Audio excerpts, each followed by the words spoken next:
from a defabricated garden shed in Rockland County, New York, USA. This is Stand Up with Pete Dominic. On today's episode, minimalist dance tips for mom when she finally gets rid of that catheter. Oh, God. And now, the podcast host who is basically IP freely in disguise, Pete Dominic. Oh, you've got it, Pico. As always, it's like you're following my life around. Yesterday, I drove into New York City to do a stand-up comedy show at midday in Chelsea. Ophir Eisenberg was on the bill, so that was great. And the Sandman, Sandy Friedman, came by and watched the show, so that was great. But boy, I've complained enough about driving. I hate driving anywhere over an hour, really. And I had to drive in New York City, and I had myself a nice iced coffee. By the time I got there, I had to pee so bad, I went right for the bottle. That's right, folks. I pee in a bottle without any shame at all. And if you're somehow looking down upon that, I don't care. This is who I am. This is my truth. It is liberated. I have an awesome show for you today. Thank you very much for pressing play. I've got the great Wajahat Ali, who is always a superstar on this show, on any show, and of course at the Daily Beast, where he's a regular contributor. And I've got the GOAT, the greatest political analyst of all time, the best progressive talker in the world, or at least certainly the most consistently successful, the great Thom Hartmann, who is also an author and a lecturer and a journalist of sorts, but really just one of the best. So smart, so great. Thom Hartmann has a new book out about neoliberalism, which is like deregulation and privatization and Reaganism. He says, we had an awesome conversation as well. I know you are going to love today's show. And I can't do this daily show without your support. So please sign up for a paid subscription right now. Go to standupwithpete.com and sign up for as little as $5 a month. Join us on the Hangouts, which are always hilarious and magical and inspiring every Thursday night at 8 p.m. That's tomorrow night. Also want to mention, while I'm talking about things and such, Peter Coyote will be joining me on tomorrow's show. The great Peter Coyote, thanks to longtime listener Mark Nolte, with his second shout-out 2 days in a row. He wrote a song. If you write a song for a guest, I guarantee I'll give you the props that you deserve. This is a really, really great song, and I'm very excited to catch up with my friend, the Buddhist monk, actor, voiceover actor, the great Peter Coyote. So lots going on. Thank you very much for listening today. I think you're really going to love today's show. I want to start with just a couple of clips. I've got a few clips. I've got some clips. Let's start with Jon Stewart, who was talking about the current Republican Party platform on his show, which is The Problem with Jon Stewart. Let's listen to this. Well, it's very obvious at this point that the path to Republican power lies in dickishness. And I don't know that there is a political platform or an ideology other than dickishness. And, this stunt did exactly what he wanted it to do, which is jumped his profile, made him a hero amongst those for whom dickishness is one of the sole characteristics that they're looking for in their leaders. It probably angered Trump because nobody's going to be a bigger dick than me. Like, this is going to be, imagine the season that we're in, where they are trying to one-up each other in utter cruelty. And that's going to be the thing. And this country does a shitty job of taking care of the people that are already here. So there is a much larger issue here of cooperation and consideration. Clearly, though, can't we have a sane immigration policy that doesn't rely on the demonization? Yeah. Like, is that really beyond our grasp? Yeah, I think it is, John. I think it is beyond our grasp. And let's just check in with the leader of the conservative, the Republican movement. It's Tucker Carlson on Fox News last night, spouting more of that sweet, sweet replacement theory. And that's not an attack on the people coming over here. They are being rewarded by the Biden administration in exchange for breaking our laws, for mocking our Constitution. They're being rewarded with public benefits. So why wouldn't they come? But the volume of this is without precedent in American history. And you have to ask yourself, what does this mean for the country? It's obviously destabilizing, but what does it mean long term for the country? Well, just to give you some perspective on the numbers here, As Neil Monroe at Breitbart has reported, in a given year, roughly 3 migrants are arriving for every 4 Americans who are born in this country. 3 migrants for every 4 Americans born. Oh, remember the Great Replacement theory? It was a conspiracy theory? It sounds more like a statistical fact, actually. Was there a vote on this? Did we get to vote on this? Do people want this? Democracy, remember that? That's where people vote and get to decide what kind of government they get and what sort of policies that government enacts. No one voted on this. Nobody wants this. It's happening anyway against the will of the entire country. All right. Well, he's just making shit up and relying on the reporting of Breitbart. So I checked those numbers. But yeah, the reason why we haven't gotten a vote on this is because Republicans refuse to take a vote on it and allow for there to be any kind of sanity within our immigration policy. You silly goose, Tucker.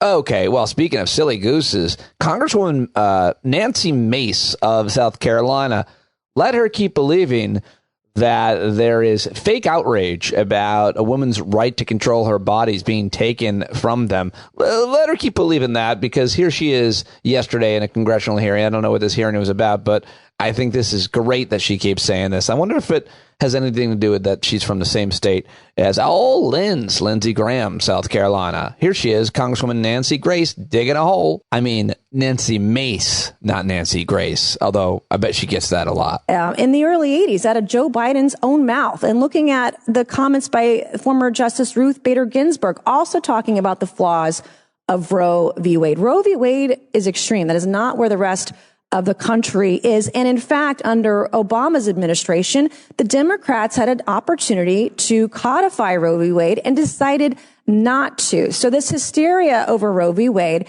is completely manufactured. It's definitely not completely manufactured, but I definitely am happy that she thinks that, or at least is saying that, because as long as they believe that, then they won't know just how serious this issue is, and that it might actually be the reason why people like her lose their seat. Although I don't know if she's in danger in South Carolina, but she is talking about Joe Biden's old views, how he's evolved on abortion, as well as Justice Ginsburg, who was talking about the flaw in the decision and whether or not the court should be deciding such things. Not necessarily anything about abortion, as far as I know. But let her keep thinking all of that. Really, let her think that we're out of touch. It's obviously the people from South Carolina, in this case, that represent her or her alone, that are out of touch, which is why, hopefully, it is going to be the thing that puts Democrats over the top and saves democracy, ladies and gentlemen, especially because there's people like Jamie Raskin. You know, I don't like it when people say that we're unhappy with our representatives in Congress. I mean, Jamie Raskin isn't my representative for Congress, but if this guy ran for president, I'd drop everything I'm doing and campaign for him. I love this. Here he is yesterday at another congressional hearing. I don't think this clip needs any introduction. He is just absolutely destroying the criticism of Democrats, specifically Republicans. We passed the Infrastructure Act, a $1.2 trillion investment in the roads and the highways, the bridges, the ports, the airports, cybersecurity. In the last administration, they had an infrastructure day, they had an infrastructure week, they had an infrastructure month. They just didn't have an infrastructure bill. And after 4 years, nothing from them. But in the very first year of President Biden's administration, we got it done. A massive investment in the infrastructure needs of America, which now some of our colleagues across the aisle are trying to take credit for back in their districts, even though they voted against it here in Washington. And of course, we are laser focused on defending the rights of the American people, the rights of American women that have been put in danger by their gerrymandered, Trumpified Supreme Court, which overturned Roe versus Wade, a precedent for more than 50 years in our country. And now they are marching all over America, their anti-abortion movement, to try to destroy women's right to choose their own health care in consultation with their families, to choose their own destiny, to do their own planning about their families and careers and so on. Senator Lindsey Graham introduces a federal measure now to take it away from the states. Originally, their rhetoric was, states' rights. Now they want to take it away from the states and have a national criminal ban on women's right to choose. And in their desperate effort to distract from that and all of the other absurdities of their party. Now they come forward with this resolution today. The distinguished gentleman from Kentucky, the ranking member, goes on Fox News and says that he and his Republican colleagues are focused like a laser on the topic of Hunter Biden. That's what they're focused like a laser on. While we're fighting for the common interest, for the common good and the public interest of the American people, with the Inflation Reduction Act and the Infrastructure Act, defending women's right to choose against their theocratic schemes to dictate to the women of America what their personal choices are going to be. Their laser focus now is to distract everybody with... Will the gentleman yield? Nah, he won't yield. I don't know what happened next, but that's the end of the clip. There you go. Oh, Jamie Raskin excoriating Republicans in Congress. And you know who else did that is Congressman Stephen Lynch went all Boston on Republicans. I mean, the last 30 seconds of this is absolutely worth hearing. Here is Congressman Stephen Lynch, who represents the 8th District of Massachusetts, the fighting 8th. Oversight Republicans blocked more than 60 Democratic subpoena requests from the government, not somebody who was just merely a familial relation to the president, but actually government officials who had responsibility within the Trump administration, including his son-in-law. Now, President Trump's son-in-law was actually a special advisor to the White House, and you objected to us talking to him, to bringing him in, to have him testify, even though he had an official position with the government. And you opposed that. And now you're going after the president's kid because of a blood relation. He has no role in the government. Zero. You also completely ignored the willingness of our former president to cozy up to Putin, even in the midst of Russian direct evidence of interference in our own elections. And you look the other way. And now all of a sudden you're interested in oversight. That's unbelievable. You also overlooked lapses in the White House procedures, as Mr. Connolly, the gentleman from Virginia, has pointed out, for granting security clearances to people who did not deserve them. Let's forget about the umpteen boxes of top secret information he's got at his house in Florida. What do we hear about that from the Republicans? Crickets. Nothing.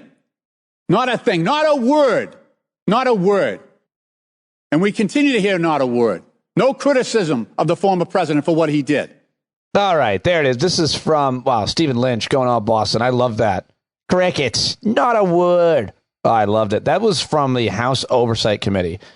And yesterday, Democrats rejected a Republican effort to seek documents related to the Biden family's international business deals.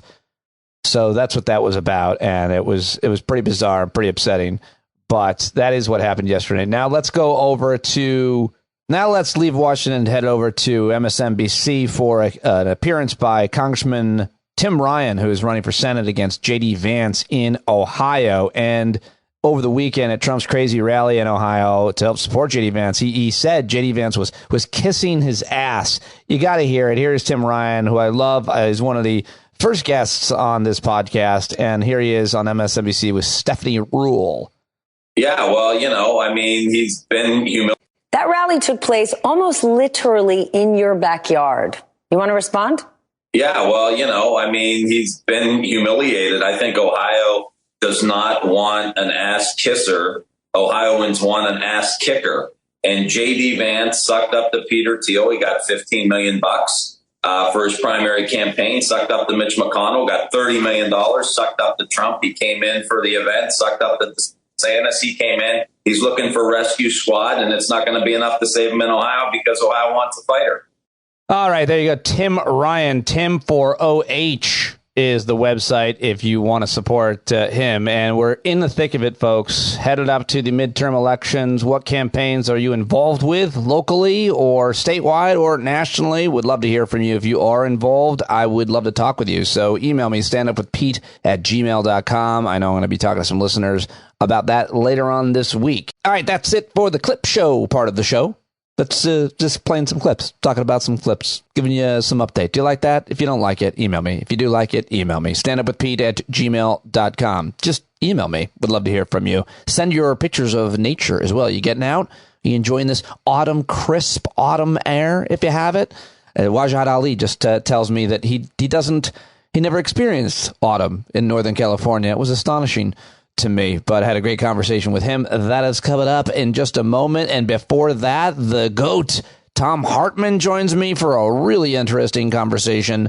This is a great show. What can I tell you? Big heavy hitters, super smart guys that I think you're going to love. You're going to love hearing from both of them here on today's show. But before that, I got to tell you about the best job hiring site in the world. It's Indeed.com, because the thing about running your business is that every single person you hire, it counts. And no hiring partner understands that like Indeed. See, they're the hiring platform where you find the best possible candidate for the job. You can attract them, interview them, and hire them all in one place. So you're not spending hours on all kinds of different job sites, because you hate that, looking for all kinds of candidates with the right skills. You do it all with Indeed. So find top talent fast with Indeed's suite of powerful hiring tools and get to hiring right now. You've got their instant match, the assessments, the virtual interviews. And if you hate waiting, Indeed's data says over 80% of Indeed employers find quality candidates whose resume on Indeed matches their job description the moment they sponsor a job. And in a minute, I'm talking to you, 16 hires were made on Indeed, according to their Indeed data worldwide. And when you sponsor an Indeed post in the U.S., you're 3 times more likely to get a hire. The right candidate is doing everything they can to find you. And if you use Indeed, you can be sure you're doing everything you can to find them too. Indeed knows that when you're doing everything for your company, you can't afford to overspend on hiring. So visit Indeed.com/standup to start hiring right now. Just go to Indeed.com/standup. Indeed.com/standup. Terms and conditions apply. Cost per application. Pricing not available for everyone. Need to hire? You need Indeed. All right. Well, I'm very happy to get to my first guest, Thom Hartmann. I was a young buck coming up, not involved at all in media. I was strictly a comedian on the road, and I would often hear him on Sirius XM's Liberal Progress channel. He's the #1 progressive radio talk show host in the U.S., New York Times best-selling author, the winner of many, many awards, and he really is one of the all-time best, I got to tell you. And we're talking about his Hidden History series, which is fantastic. He's written several books now. He's got the Hidden History of the Second Amendment, the Hidden History of the Supreme Court, the Hidden History of the War on Voting, the Hidden History of Big Brother in America, American oligarchy, American healthcare, the Hidden History of monopolies. It's just, how many is that? 8 in this series? But this new one is so important. It tells the history of America's economics, and especially in the last 100 years or so, or really since Reagan, because this one is the hidden history of neoliberalism, how Reaganism gutted America and how to restore it to greatness. I love this conversation. I love Thom Hartmann. I really like these books, and I felt honored, privileged, and lucky to be talking to one of the greatest of all time, and the fact that he would talk to me, this meant a lot to me. Here's the conversation right now. All right, there he is. I call him the greatest of all time, the GOAT. Of all of political media, progressive or liberal media, if you want to subcategorize it, the greatest of all time. How old of a man are you? You've seen it all. I'm 71. Yeah, been around for a while. It's a great age because to have be a political analyst and an author the way you are, because you've seen so much of life in America, but just also with your mind, Thom Hartmann, you seemingly remember everything you've read or learned, and you're able to share it with us. So your perspective. I'm faking it well, then. I don't think so. You can recall. I mean, we're talking about your new book, which is so good. Your entire Hidden History series is so good. That's why I think they keep asking you to write more of these books, and everybody should have. You should own everyone. But I got to say, this is one of my favorites. We're talking about this issue of neoliberalism today. But my point is, if I asked you right now about immigration, you'd be able to go real deep on that too. That's what I'm saying. Okay, maybe. Okay, now let's get into it. Sure. The Hidden History of Neoliberalism. My first reaction to this is probably one of the most interesting issues to talk about, and one of the worst words, one of the most boring words. It doesn't define it. It confuses people. I think we need to come up with a new word like privatization or deregulation or Reaganism. You talk about all these, but first of all, just help me understand why people don't understand what this term is, which began, I guess, in Europe in the 1940s. Yeah. It was a group of mostly European economists. There was one guy from the United States, Milton Friedman. But this was a group that was organized by Ludwig von Mises and Friedrich Hayek. They were trying to figure out, a way to kind of Nazi-proof democracies in Europe. This was during World War II. And also communist-proof. And they were economists, so they thought the answer was economics. Now, in Europe, if you say liberal economics, what you're talking about is what we would call here libertarian or objectivist or laissez-faire or unregulated or small government or low tax or trickle down or supply side or Reaganomics. And they wanted to go even beyond that. And so they called it the new liberal economics, neoliberal. And the reason that I put the title in the name in the title, although as an author, I don't actually have control over the title, which is why greatness is in the subtitle. It was my idea. But it is because, I think Americans need to figure this out. When Reagan came into office, people look at all the things he did, destroying unions, privatizing businesses, privatizing government functions, cutting taxes, gutting regulatory agencies, all kinds of stuff. And they wonder, what happened with this? And it turns out that he was following a script, and the script was called neoliberalism. It's so funny to think about how much, not funny, but scary to think about how much impact he had when really he didn't have any ideas of his own. I mean, you talk about Reaganism, but really it was the right-wing free market economists who influenced him to the point where I suppose you can talk about how George H.W. Bush thought his tax policy ideas were cuckoo for Cocoa Puffs. I think I learned this from listening to your radio show until he became Reagan's pick for VP. Then he changed his belief on those economics that influenced. Right. In the primary in 1980, when he was running against Reagan, he called Reagan's ideas voodoo economics, fairly famously. Yeah. And then what happened? Yeah. Well, and then he got the nomination, and suddenly it was like, oh, yeah, trickle down. It's great stuff. So we're talking, though, what neoliberalism, what we're really talking about, and you'll add to this, but we're talking about trade policy. So we could talk, if you want to call it free trade versus fair trade, you could take us all the way back to the revolutionary times on that one. We're talking about tax policy, of course. We're talking about labor rights, the organized labor movement. And we're also talking about, I guess, to me, the one that I'm the least interested in, but probably very, very important. You wrote a book about this, antitrust, as well as, I suppose, we could throw in the courts, because even if we had different policies and legislation, now we have a weird court that might not like those things. But what am I missing? Trade policy, tax policy, labor rights, and antitrust. What else are we talking about here? Deregulation and privatization are big. Yeah. That the government really shouldn't have any protective function. Its job should not be to protect consumers. Its job should be basically to support and defend the property rights of billionaires and big corporations. Take me through the history here, because we can go back to George Washington and Alexander Hamilton, right up through the New Deal, World War II, and obviously you write a lot about Reagan. Tell me the important points about how things changed there. Talk about how Washington and Hamilton. He says we have to have industry here in this country. Yeah, it's and then the book ends with a call to revisit or reapply Alexander Hamilton's 11-point plan. And he called it the American plan that built modern America and was gutted by Reagan and Clinton. And if you look at, first of all, it's important, I think, to look at the results of this. When Reagan came into office in 1980, about 2/3 of Americans had a middle class life. About 1/3 of Americans were members of unions, and because unions typically set the wage and benefits floor in a community, you had another 1/3 of Americans who had union benefits, even though they weren't members of a union. Because local employers had to match the union just to get people to work for them. So thus, you had 2/3 of Americans in the middle class. Today, that is down to 45%.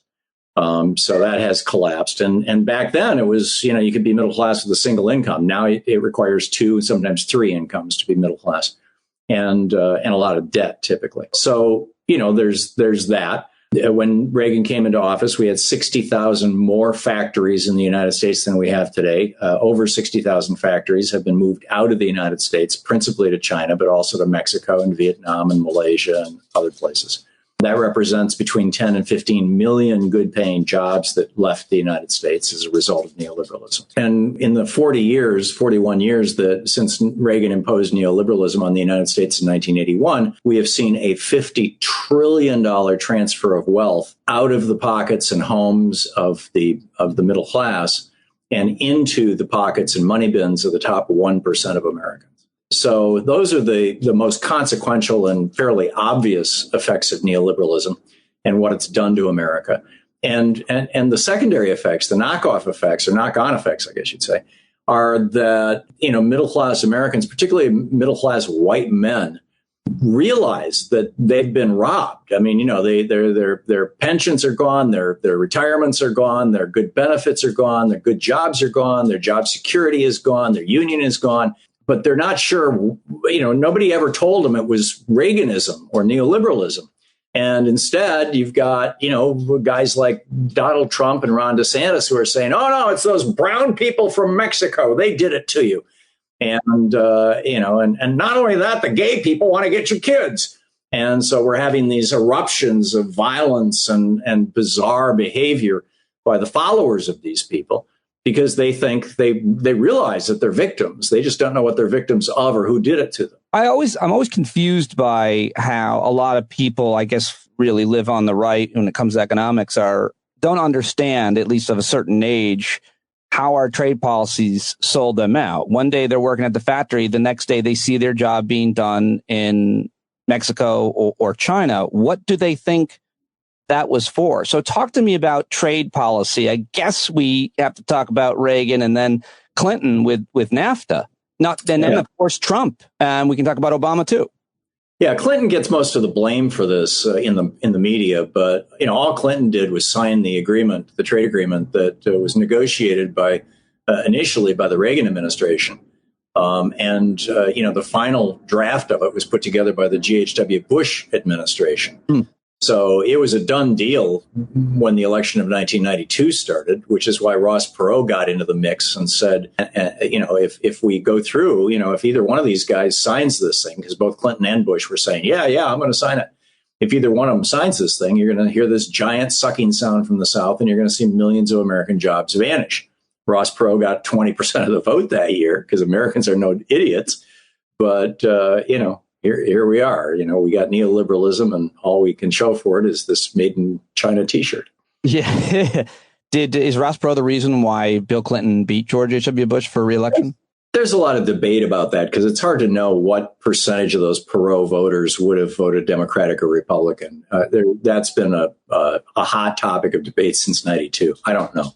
I don't think anybody knows. When we talk about trade, there's this idea about making stuff here and being able to afford it versus making stuff in other countries and being able to afford it. Costs us more to make things here because we have rules in America. We have some regulations about labor and specifically the environment. I think that's what people are talking about when they talk about fair trade. What is the difference and how can we ever reverse that? If China's going to continue to have these lack of regulations for their labor rules, they can make cheap stuff, their environment. How do we compete with that?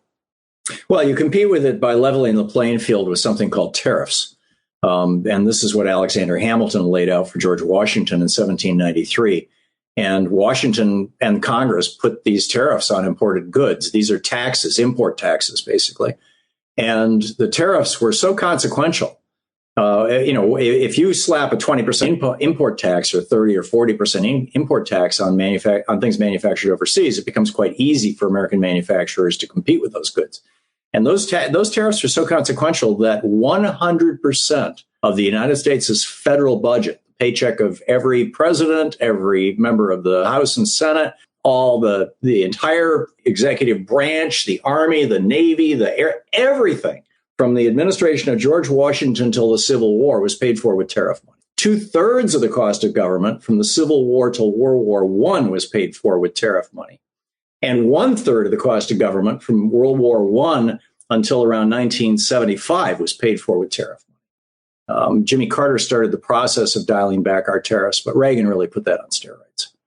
And what about Obama and then into Trump, which arguably it certainly helped him to get elected when he talked to even union steelworkers in Pennsylvania or Ohio, and said he would penalize China for cheating in many different ways on products like steel. What happened between Obama and then, of course, more importantly and most interestingly, Donald Trump? Well, Obama was kind of caught in a bind. The era of neoliberalism had not ended, and well over half of the Democratic Party during his administration certainly was still wed to neoliberalism, to Clintonism, I suppose you could call it. And the entire Republican Party was then and still is embracing neoliberalism.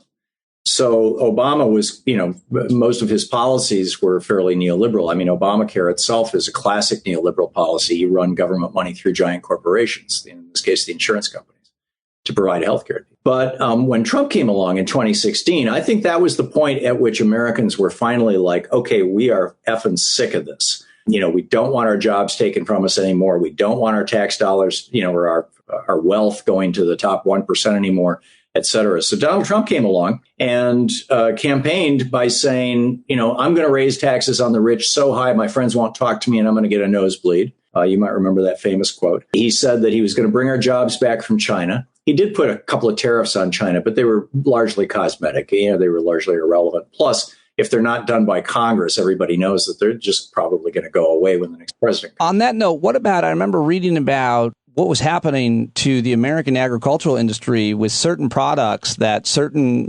huge farms and farmers were not able to sell. We lost entry into certain markets like soybeans, and they got bailed out. I think they got money from the government to the tune of billions of dollars. But didn't these trade policies that Trump signed, didn't they decimate certain agricultural products and farms in America that certainly we had to bail out? Didn't that happen? Something like that?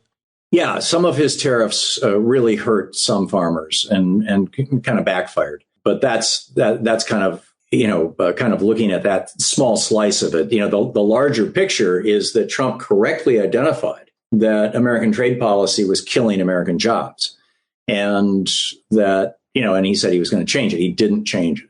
So basically, and Trump said he was going to bring back the power of labor. He was going to support unions.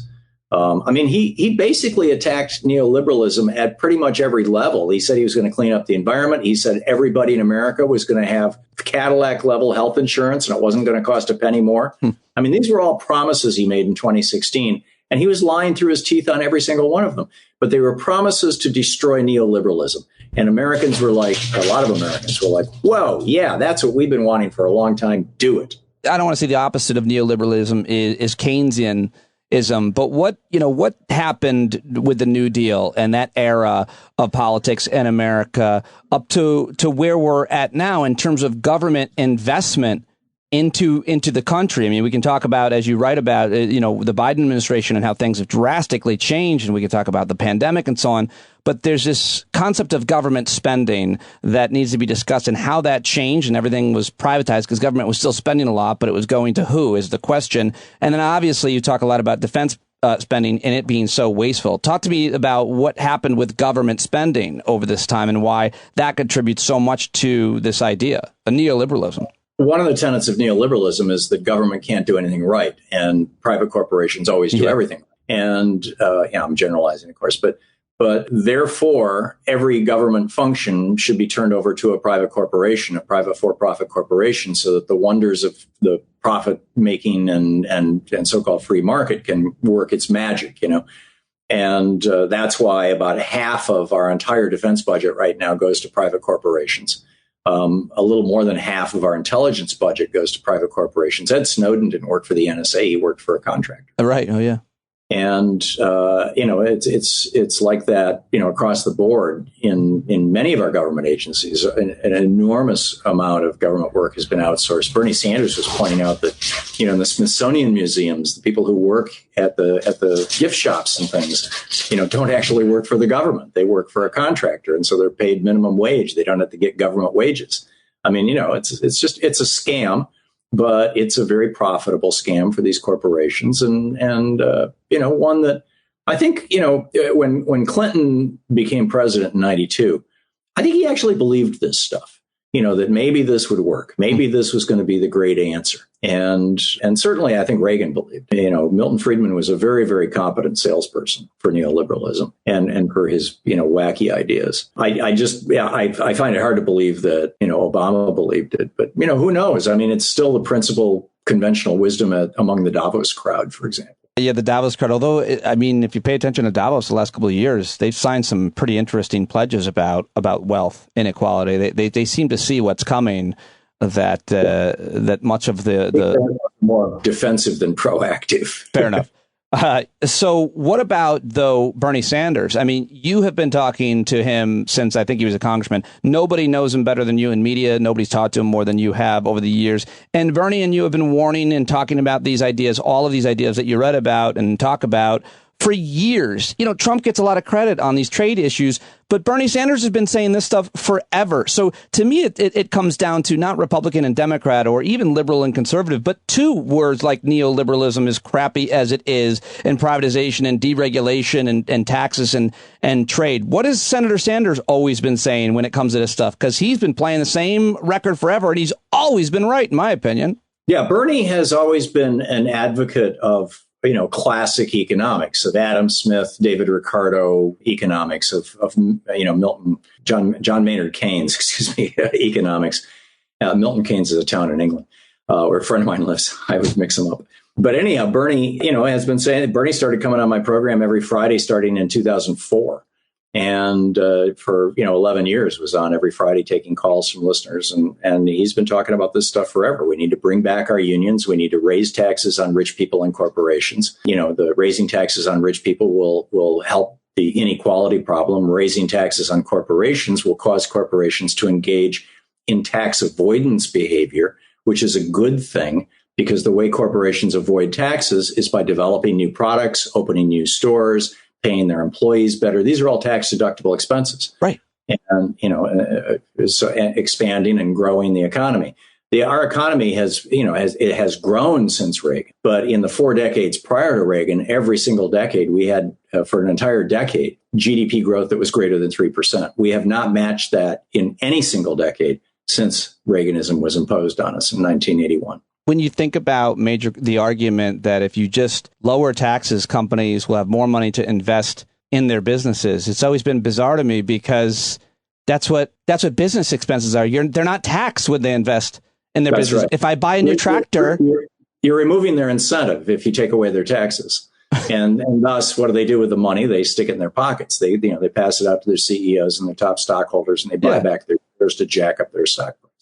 Yeah, there's a lot of canards that get told, but that one has always been one of the biggest ones. Take, for example, as you write about healthcare in The Hidden History of Neoliberalism. Oh, this is such a good book. It really covers it all. I'm so enjoying it, Tom. You write a core tenet of neoliberalism is that of, quote, rugged individualism, unquote. The individual citizen shouldn't need any help of any sort from government, because the magic free market will meet all needs in ways that perfectly match the needs, rights, and worthiness of the individual. You go on to write about Margaret Thatcher as well, thinking some of these similar ideas. But when it comes to healthcare, it's not the kind of market that, say, almost anything else from televisions to toys to anything else is. Why does this really fail when it comes to many markets? Well, all markets, but especially healthcare.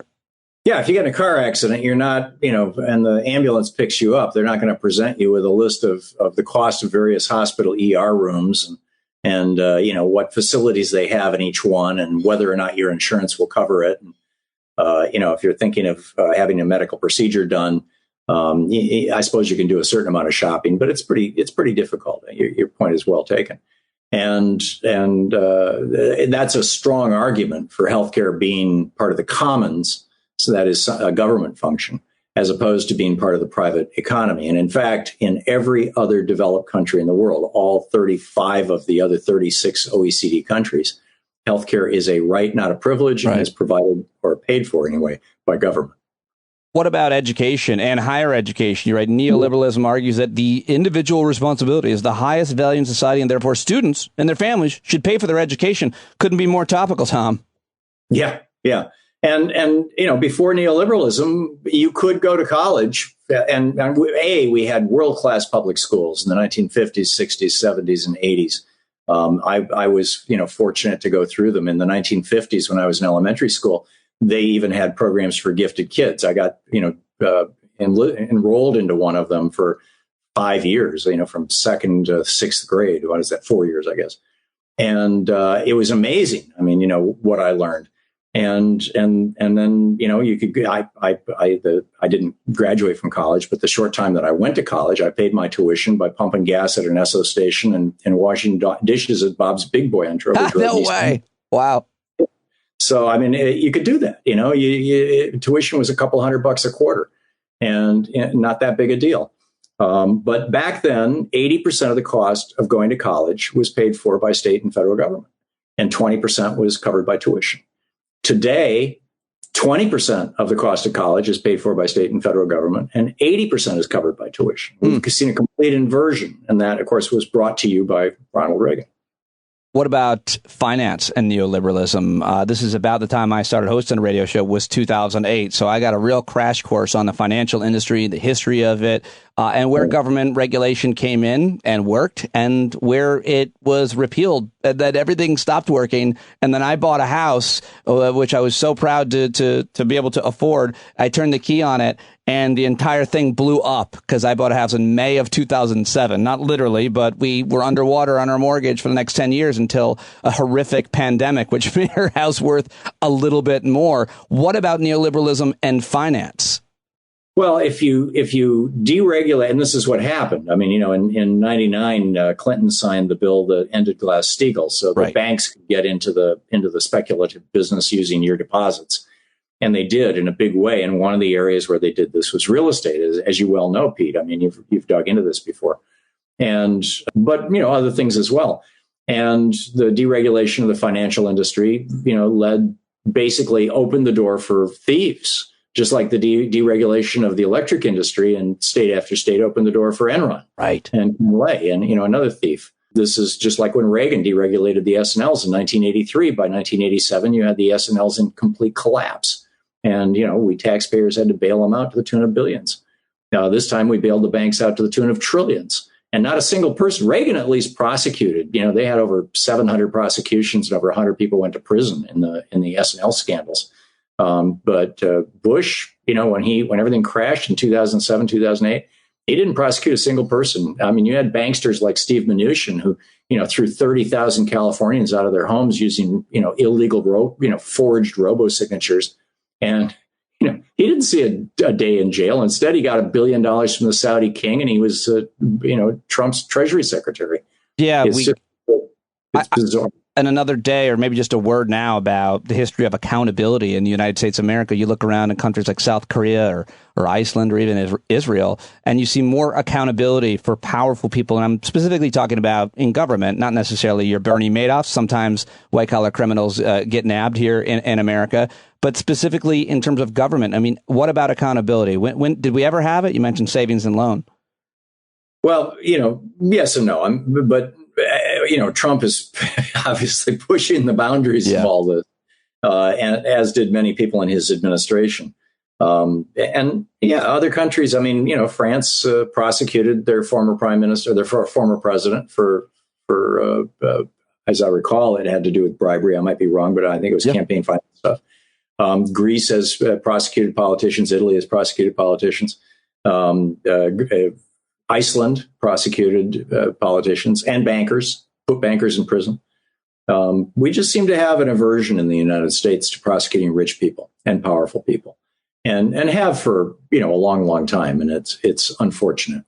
I barely scratched the surface of this book, which is so good, and I got to let you go. So my last question to the great Thom Hartmann is about where we go from here, because it seems like you're saying, looking ahead, this is about government and having the right people in government to, spend money wisely and make people's lives better and put people over profit as opposed to the other way around. But let's say ideally we had a bunch of thoughtful people like Bernie Sanders running the government and making sure that there was more responsibility and so on.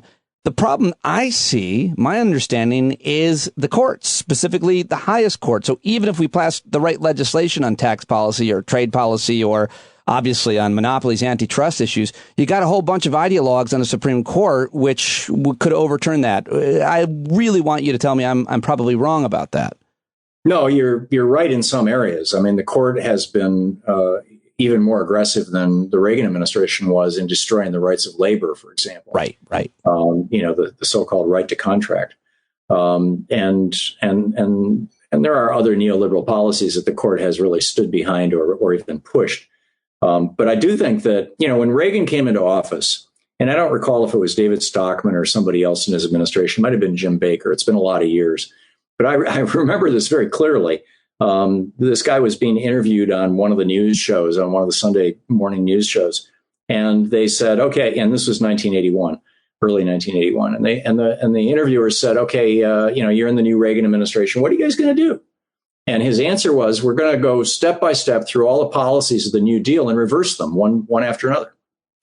And they did, by the way, destroy labor unions and lower taxes and deregulate and get rid of all these government agencies that do things for people and, quack, quack, quack.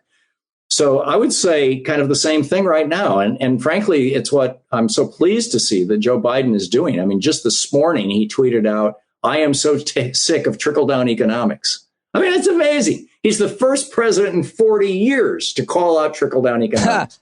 And to basically call out neoliberalism. So I'd say just go down the list of the things that Reagan did and reverse them. Go back to those New Deal policies that produced the fastest growing middle class in the history of the world. That although China just surpassed us, I mean, there's more China. The Chinese middle class is now larger than the entire population of the United States because we gave them all our manufacturing. But in any case, just go through those policies and reverse them one after another. Taxes, deregulation, the trade policies. I mean, this is not rocket science. It's, neoliberalism was a very clear little bundle of policies that Americans are largely unaware that there was even a theology or a philosophy behind them. And it shouldn't be that difficult. And frankly, it's what the Biden administration is already starting to do. Right. They're restocking our regulatory agencies. He just got a 15% minimum tax on corporations. You got half the corporations in America paying nothing. Major corporations pay nothing in taxes. Over 95% of all corporations pay nothing in taxes. But that's because a lot of small companies don't make enough money to pay taxes. But, it's like step by step, just go through it and reverse it. There's so much opportunity here to bring back the middle class and rebuild this country. And Biden gets it. Bernie's in charge of the Budget Committee in the Senate, which is the powerful committee that writes, policy and appropriations and things. Pretty much all the money goes through his hands. He's got some good allies. He just needs a few more. We just need to get some more good progressives in the Senate. And I'm hopeful that this fall will do that. Yeah, I noticed you didn't mention, I don't think, in this book, much about immigration. They play such a key role in our economy. It's certainly topical, but I think partly that's because neoliberalist economists don't have anything to say about immigration. They're certainly not against immigration. And from what I can tell, there's no special interests or industries colluding to create these immigration policies. These are policies that help get Republicans elected because they're divisive and racist, and they're policies that get pushed by people in media because for the same reasons. What about that issue? I just realized, I'm sorry, I thought I was going to let you go. It's a great question, Pete. And neoliberalism preaches that basically national borders should not exist and that immigration should be just basically wide open. And Reagan, like I said, was a big student of and advocate of Milton Friedman's policies. And this was one of Friedman's policies. And that's why in 1986, we got this comprehensive immigration reform passed through Congress that legalized 5 million people in the United States. And the blowback from that, the backlash on that from the white racist base of the Republican Party that Richard Nixon had built with his Southern strategy was so severe that by 1987, every Republican had stopped talking about immigration policies. And to this day, they don't want to talk about, immigration reform or replacing our outdated immigration laws and rules. Thom, I'm glad you're still out there kicking ass, doing the show every day and writing these books. I learned some more from you than anybody else, I think, as long as I've been paying attention, as long as I've been fighting apathy. And I'm so excited to have you back on the show. I talk to you anytime. I really appreciate it. Congrats on a new book, and I hope to talk to you soon. Thanks, Pete. You're doing a great job. Keep it up, and thank you so much for having me on your program. Anytime, bud. All right, there he goes. A thorough ass-kissing for the great Thom Hartmann, who deserves it. The Hidden History of Neoliberalism. Go get that book right now. Go get the whole series of Hidden History books. Tell Thom you saw him or heard him right here on the show. You can see guests now, by the way, because I'm putting up a lot of clips, or I should say we are. The stand-up street team is.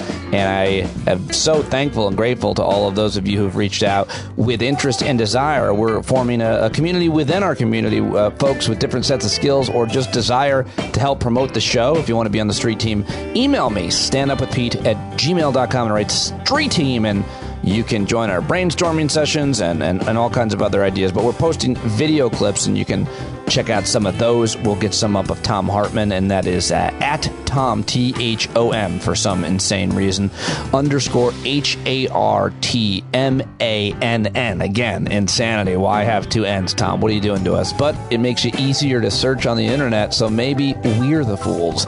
Thom Hartmann, very, very good. And now it's time to get to another one of my all-time favorite people to talk to, one of my good friends. I love talking to Wajahat Ali. He, of course, is a Daily Beast columnist, and I met him when we were out. I don't know if I met him in the Aspen Ideas Fest or when he was first on my SiriusXM show, but we have been friends for years now. His new book is so good. If you haven't gotten it, it is hilarious. Go back to where you came from and other helpful recommendations on how to become American. I love Waj. He's great on Twitter at Wajahat Ali, and I start our taping here of our conversation right in the middle of him making a point about how all his kids' friends love to come to his house. I wonder why. I bet he's Captain Fun. Cookies and chips and I'm sure, no, but that's another thing. I'm sure that it is that they like you. Dads can be intimidating, boring, mean, or fun and safe. And I like that's to think true. They see me as safe. They give me hugs. So I'm like, I'm doing something right. Yes. It goes back to the point is like many people live this life, and especially in this industry, with a zero-sum mindset. There is a scarcity of resources. Yep. There can be only one. And I'm going to do an exquisite old school pop cultural reference. It's the Highlander mindset. There can be only one. And in order for me to succeed, I have to behead a Pete Dominic and hold his bald head and then scream to the heavens, and I absorb his powers. The other mindset, which, by the way, is why I will butter my head before you chop it off. Which is why Pete Dominic, if you don't know, wears an iron collar around his neck at all times and carries a long sword sheathed in his back.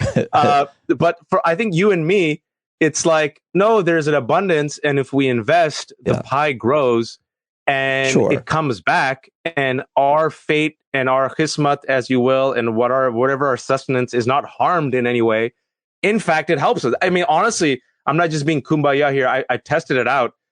Another person's success has never harmed me on my path.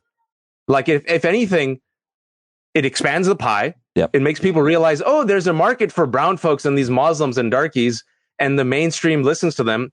And then you get allies who then turn around and scratch your back and help you when, once in a while you call them for help. And I think the reason why your show was able to succeed during the pandemic, especially during those tough times, is because you were able to draw on this roster of like really impressive guests who can just like email and be like, come on my show. And like, sure. Like, you don't have to like beg them or like do favors. They're like, oh, Pete's a good guy. He had me on.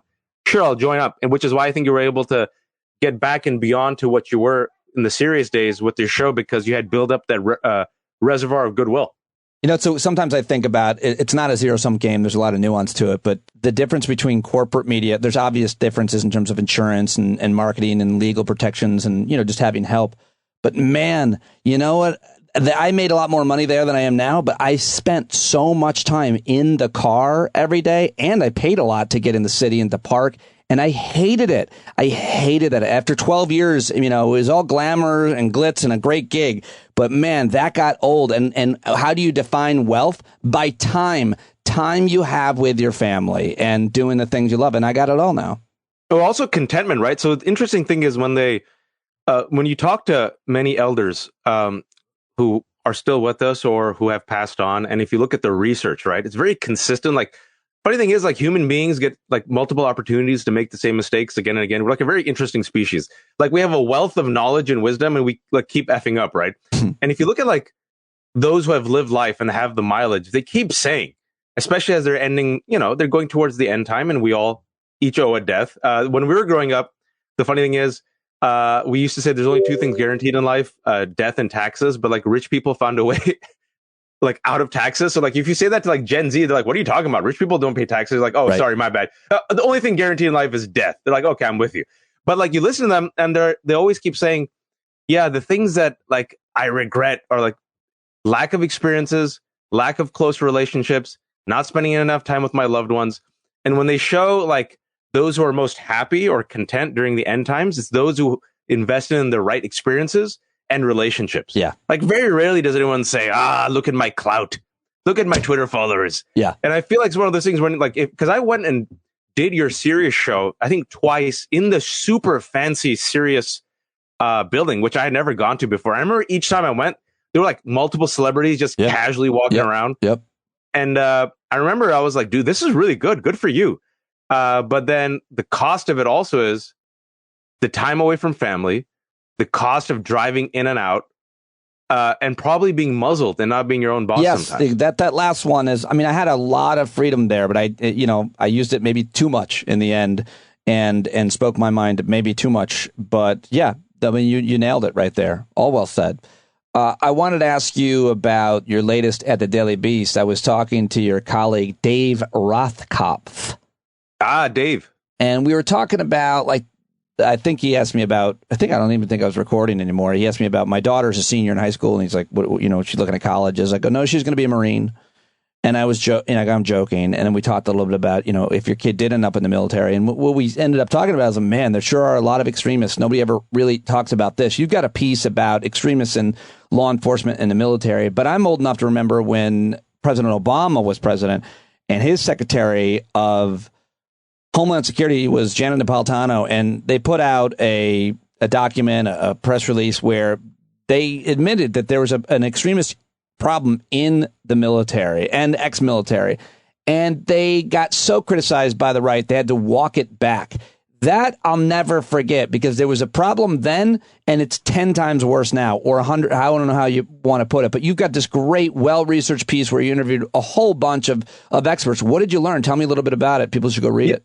Yeah, this piece came out in particular last month where we were talking about the rise of extremists in law enforcement and the military. And this was coincidentally right before this latest reporting came out that showed the Oath Keepers, specifically the ADL, examined the Oath Keepers membership list and found at least 300 plus active members in law enforcement and people in the military.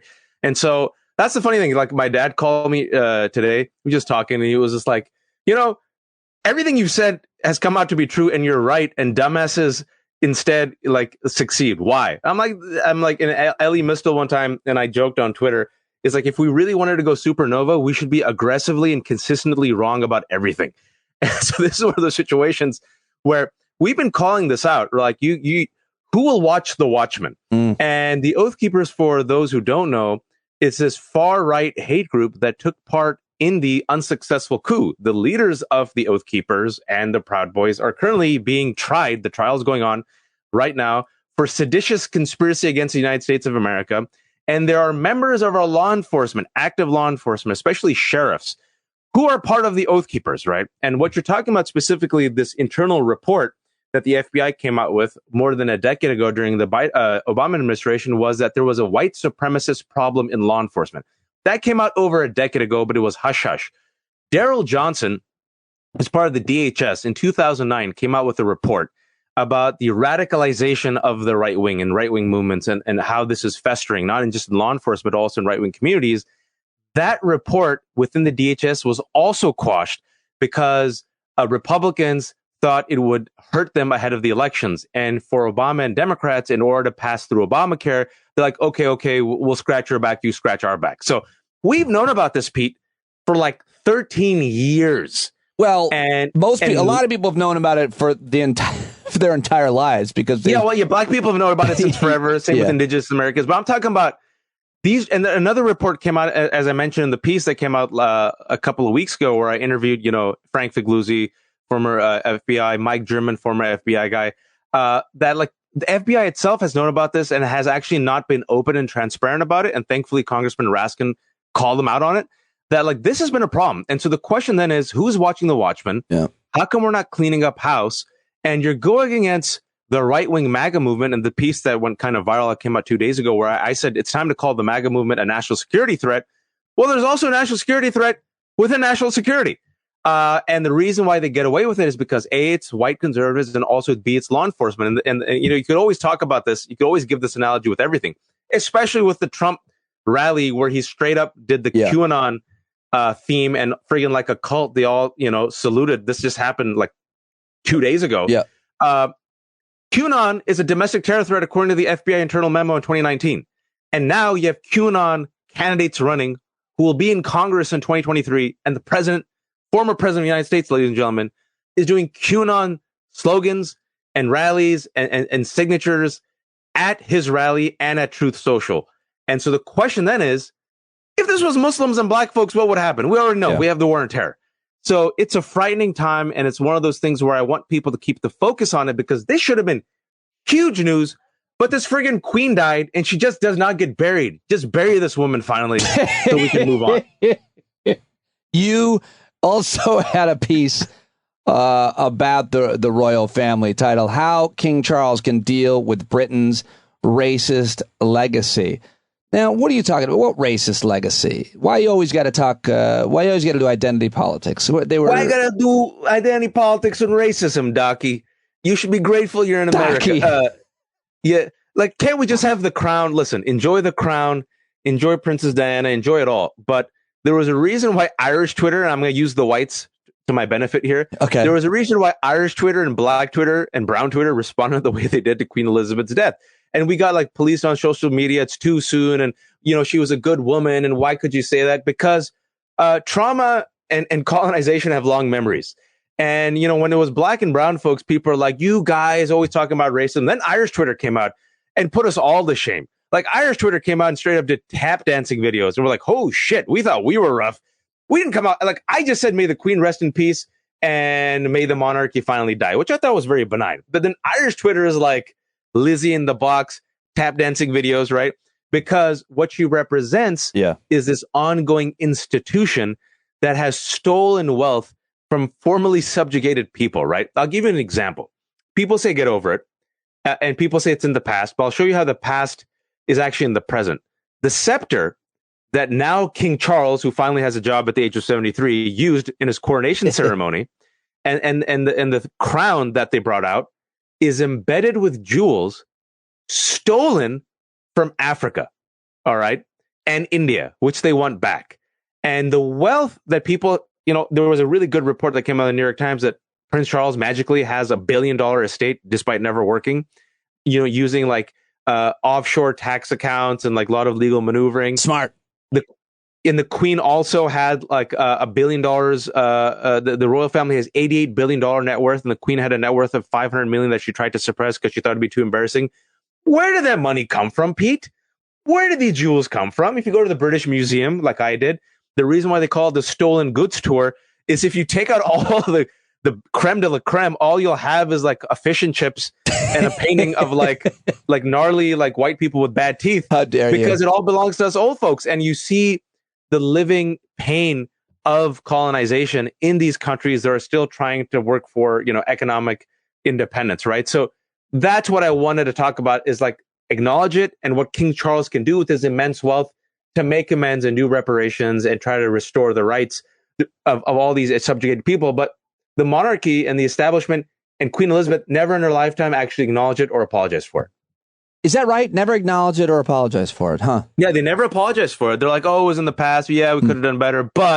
And now you see apologists for the British Empire. And this was so interesting is Charlie Kirk and Tucker Carlson took time out in their, white supremacist rants to actually defend the monarchy, and I cite their quotes. Yeah, in the let piece me read. Let me read. I got it in front of me. Take MAGA youth recruiter Charlie Kirk, who called England, quote, the most benign global empire ever, unquote. Meanwhile, over at Fox, Tucker Carlson praised the British Empire as being a, quote, impressive place run by impressive people. All right.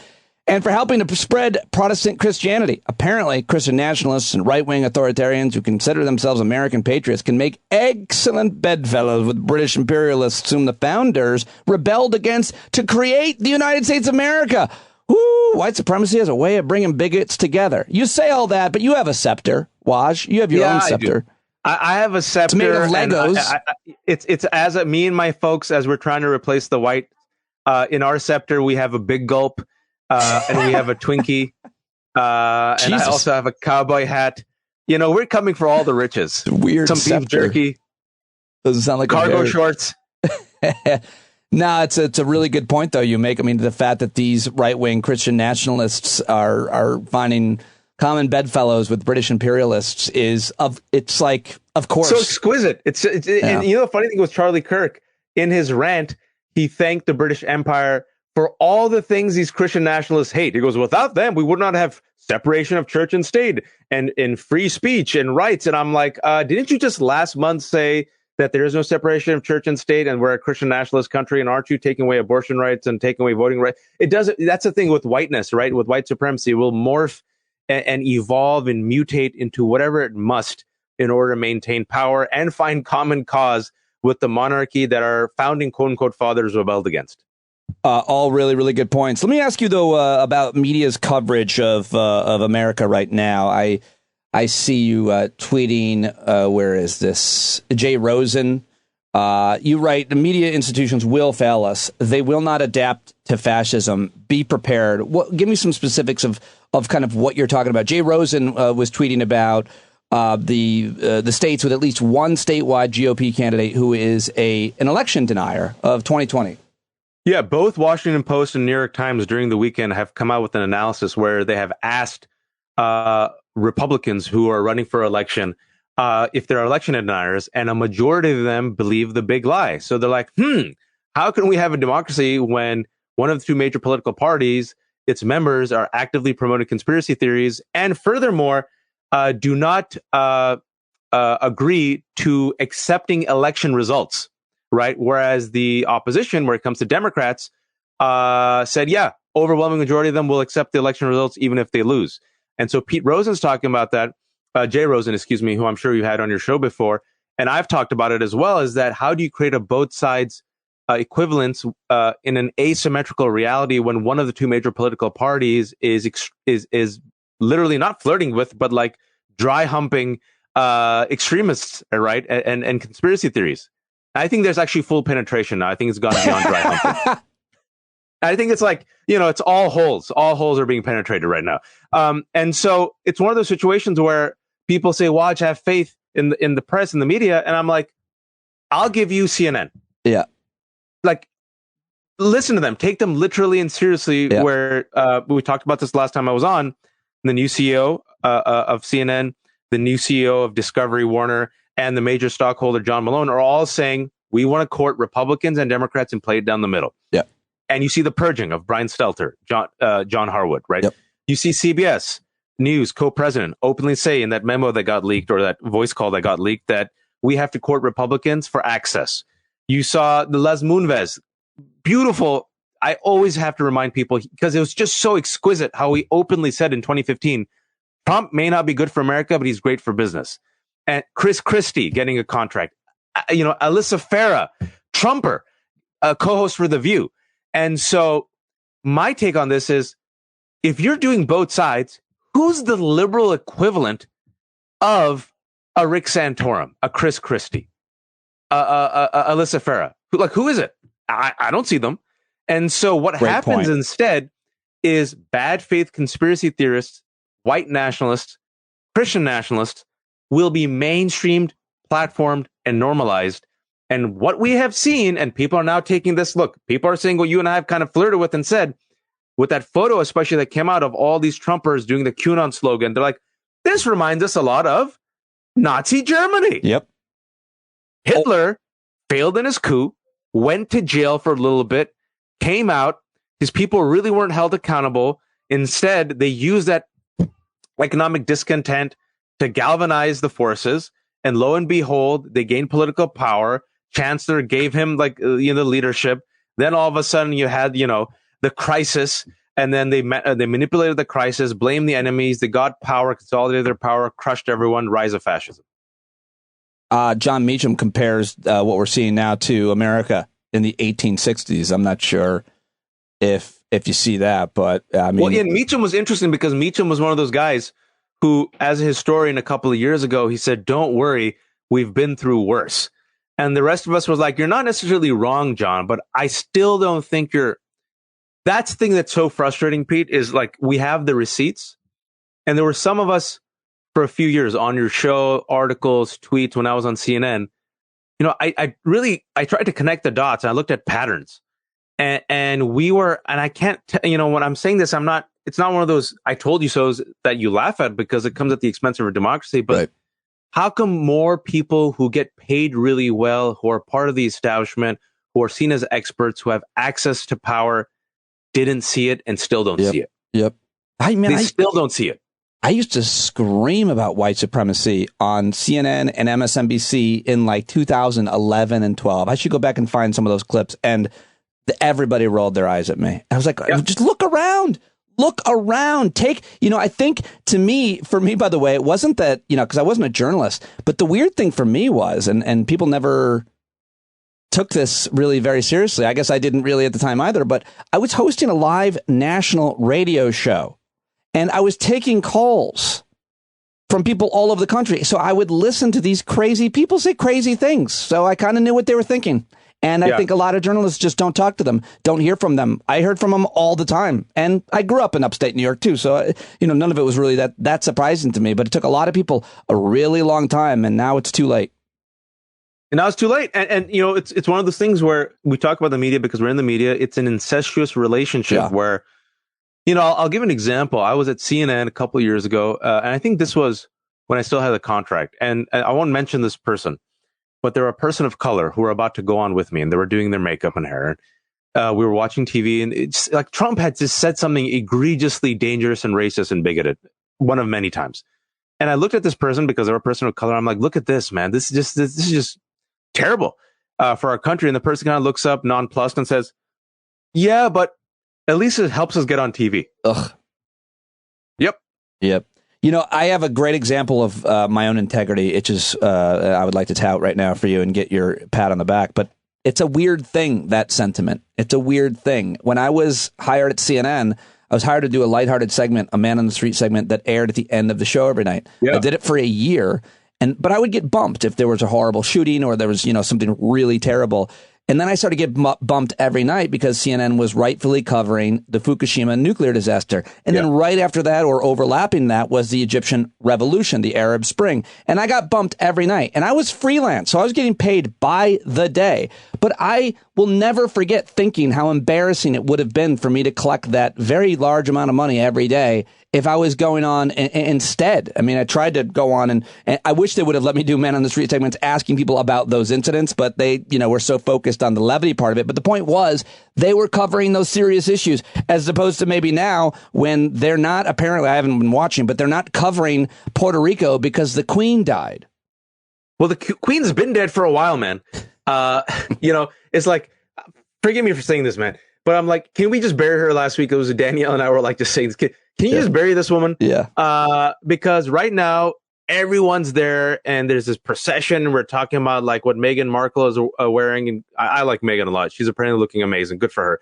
But like these are conversations we're having. And is she crying? Is she not crying? And how, is Prince Andrew the pedophile there? And look at the casket and this and that. Meanwhile, Puerto Rico, which has 3 million American citizens, an island, is facing yet again another climate change crisis, a hurricane, which has knocked out power. And the island is flooded. You got Pakistan, a third of that country is underwater. You got like all this stuff happening. And look, you can chew and gum and walk at the same time, but we're talking about the proportionality of coverage or the utter lack of coverage. And it just goes to show you, and I'm sorry to bring race into this, like this happened before to Puerto Rico and Trump came, threw them some paper towels, and then kind of like, admonished them and punished them because their leaders were critical of him. But he gave the A treatment to Alabama and his base. And that, in fact, those were his words. They're going to get the A treatment. Rejected California because it was a blue state going through devastating fires. How America treated Katrina, mostly black folks, right? Great point. So it's one of those situations. It's environmental racism where you see climate change affecting some of the most marginalized on earth. We don't give a shit, even though U.S. is the world's leading contributor to the greenhouse gas emissions, U.S. and China. But Pakistan's only responsible for less than 1%. Glaciers are melting, third underwater, no one gives a shit. And then we saw people say, well, it's just always about race with you. Look at Ukraine. And this was mainstream coverage when you saw reporters, and thankfully we talked about this on this show, openly saying, they look like us. Yeah. Blue-eyed and white. Oh my, they could be our neighbors. And meanwhile, Haitians and Ethiopians and Yemenis and Afghans were like, yo, we're glad that you're helping Ukrainians, but how come we didn't get any humanity?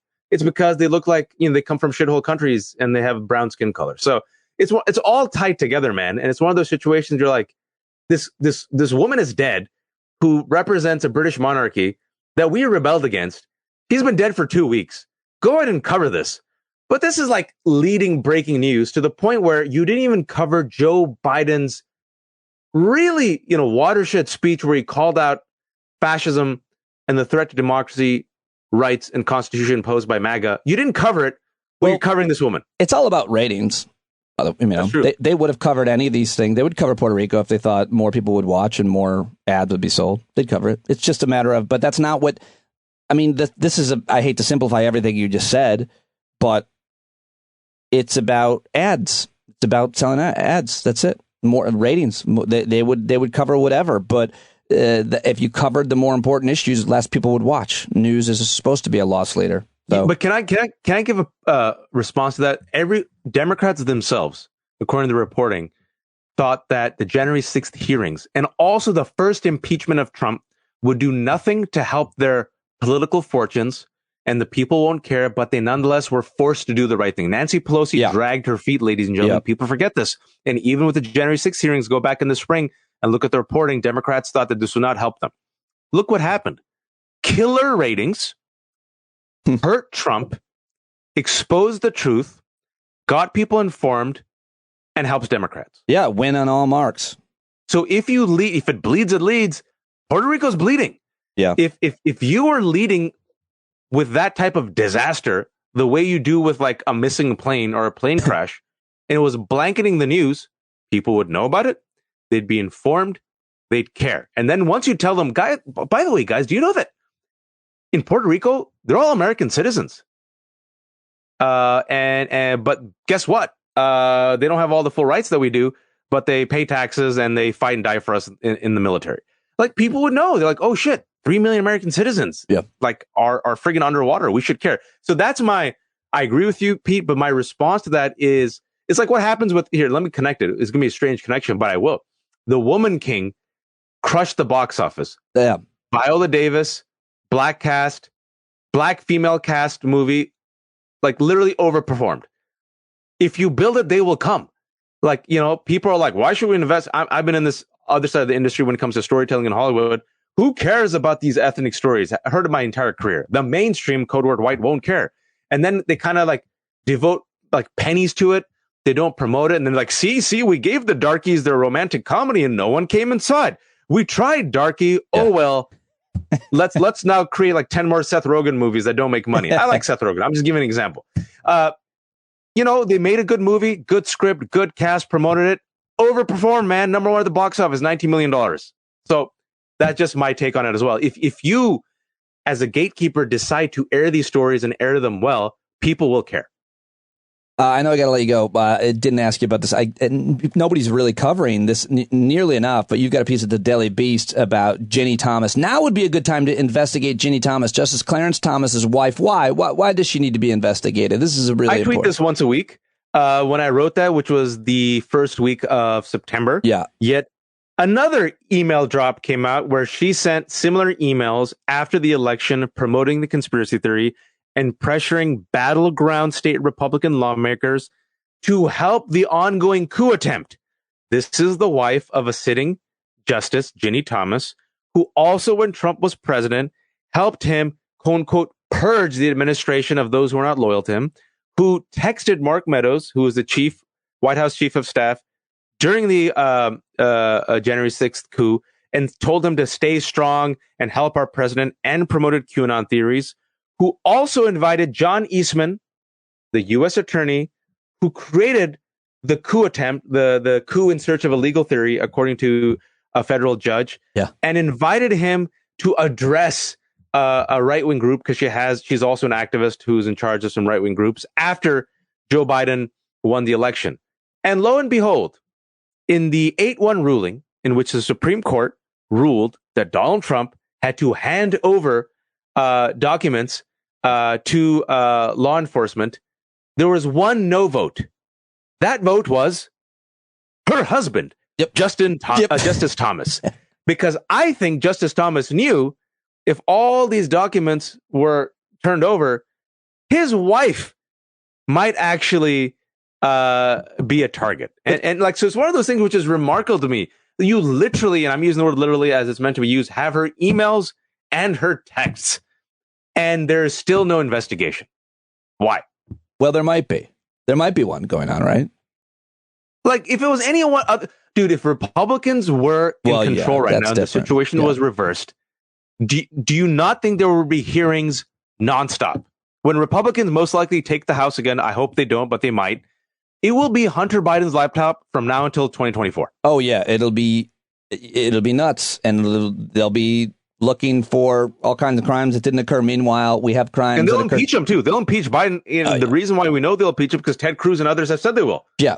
Well, they won't be able to impeach him in the Senate, but yeah, the House. Well, I mean, they'll impeach him in the House. They won't be able to convict him in the Senate. Right. All right. Well, ending on a light note, this time of year, it'll be autumn this time next week. Any thoughts about autumn? What do you like to do? What are you welcoming, or what transitions will you be making, or anything? So I was born and raised in the Bay Area, and we didn't understand autumn. Oh, right. So when autumn comes, and I'm in Virginia, or like if I ever go or travel around the East Coast, it's like special for me because I'm like, I really like appreciate it because I'm like, oh, look, different leaves and different colors. And it's like one of those things where I'm like, this is something that I just did not see. If you see it, like you see it briefly, right? Because the weather is all around like really lovely in the Bay. But like we don't really get fall. And I remember when I went to Maine and New York, and I'm in Virginia during the fall and autumn, you see these brilliant colors. That's wonderful. When I was growing up back in the day, Pete, for Gen Z, pumpkin was actually appreciated as a fall autumn. Is it vegetable or fruit? It's a gourd. A gourd, right? And so these mother effers have destroyed pumpkin for us because now they bring out pumpkin in like friggin' August, and they've like overdosed everything on pumpkin. But it was one of those things where like, autumn, pumpkin. But now it's like one of those things where American consumerism has like I'm actually done with pumpkin for the next 5 years. By the way, I just looked it up. A pumpkin is in fact a fruit. Yeah, see, look at that. Scientifically speaking, a pumpkin is a fruit simply because anything that starts from a flower is botanically a fruit. That's what I thought. I remember I was corrected a couple of years ago. I thought it was a vegetable, and someone was like, "Excuse me, a pumpkin is a fruit." And you actually did that too. You're like, "Excuse me, it's a gourd. It's a gourd." I know. I didn't want to get emails and complaints, so I went ahead. You're gonna get someone's like, "Pete, you should have known by now." How can I stand up with Pete Dominic if he doesn't know that pumpkin is a fruit? I screwed up, folks. I'm sorry, but that's why Waj is here to keep the rails on. Thank you. You have really pissed off your white liberal base with that lack of, because white people know, like Trader Joe crowd knows, and you just betrayed them. Yes, you're not wrong, and I'm not sure how I'm going to ever be able to recover from this, but I'm glad that we got the truth out and people know from now on.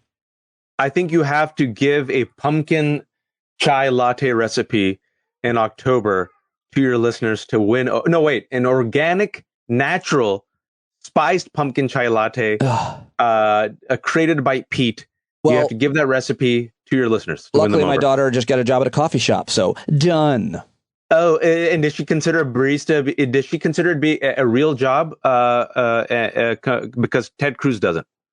No, I'm going to have to tell her what Ted Cruz said about it. But yeah, But the other day she came home and they were closing, and she brought me like a gallon of coffee, which will last me the week. I'm like, Parks, baby. Yeah. I think, listen, in ending this on a pro worker note, dude, barista's a tough job, man. Oh, yeah. Like, no, it's not. Like, I don't know how they don't go crazy. Like, if I was a barista, I would punch someone in the face. I'm a nice guy, too, but someone would get punched once a day. Do you have oat milk and also goat milk? I want 1 drop of each. Can I taste the oat and the goat?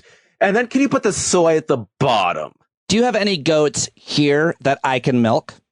Yeah. I want to milk a bull. And I'm like, I don't think bulls deserve to get milked. I said I want to milk a bull. Pete's Coffee has bull milk. I'm like, I don't think you went to the right Pete's Coffee. We sell a lot of things at Pete's. There was a gentleman named Pete on Craigslist, and I went to his house, and he gave me bull milk. And I want it. I want it now. Excuse me, I said dark roast. This is dark roast. I meant medium roast. Oh God, yeah, no, it's not easy. I would straight up poison people. I would like literally just poison. I would become like, I would learn like old school like apothecary, and like I would just like learn how to make like poisons that no one could trace back to me. Yeah, and I would just poison one person a day. I'm like, that person deserves to go. It's a little bit of poison. I don't want to kill them, but just a little bit to ruin their day. Yeah, like a little bit of diarrhea poison, you know. Wajahat Ali, everybody, thank you very much, my friend. All right, later, man. Oh, it's always so much fun. I love getting ridiculous with Wajahat Ali, getting deep, and I love his analysis. So great. Always so much fun to have him on, and he's such a great friend of mine. Please let him know that you loved hearing him on the show. You guys who reach out on Twitter to the guests, I can't thank you enough. So grateful to all of those of you who do that. It means a lot. At Wajahat Ali, everybody, the audience interaction with the guests, it's like one big family. And I just am so privileged and thankful to be a part of it. I hope to see you guys tomorrow night at the Hangout, by the way. And you can always join us 8 p.m. On the Hangout, and always join us on the Discord platform, which I don't plug enough. Can't wait to talk to Peter Coyote today. Hopefully I'll post that for tomorrow's show if all goes well. And that's all I've got for you. Thanks so much for tuning in for this 90 minutes of your day, of your time, whether you stopped and started or listened all the way through. I am so grateful to have you. I'll talk to you tomorrow. John Carroll taking us out. Go buy this song. $3. JohnCarroll.org. Stand up, everybody.